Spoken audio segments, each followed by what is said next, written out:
Vijay Anthony హీరోగా మిర్యాల సత్యనారాయణ రెడ్డి సమర్పణలో Dwaraka Creations, Lyca Production పతాకాలపై జీవశంకర్ దర్శకత్వంలో మిర్యాల రవీందర్ రెడ్డి నిర్మిస్తున్న చిత్రం యమన్.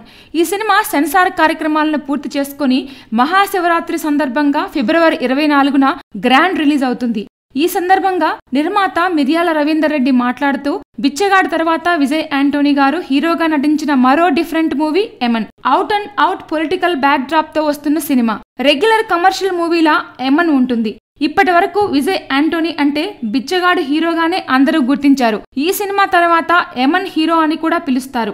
ఆల్రెడీ విడుదలైన ఈ సినిమా పాటలకు, ట్రైలర్ కు ఆడియన్స్ నుంచి సూపర్బ్ రెస్పాన్స్ వచ్చింది. ఈ సినిమా సెన్సార్ కార్యక్రమాలను పూర్తి చేసుకుని క్లీన్ యూ సర్టిఫికెట్ ను పొందింది. ఈ చిత్రాన్ని ఫిబ్రవరి 24న మహాశివరాత్రి కానుకగా విడుదల చేస్తున్నాం. గత సంవత్సరం బిచ్చగాడు రిలీజ్ అయిన టైంలోనే ఈ చిత్రాన్ని కూడా మహాశివరాత్రి కానుకగా ఫిబ్రవరి 24న గ్రాండ్ లెవెల్లో రిలీజ్ చేస్తున్నాం.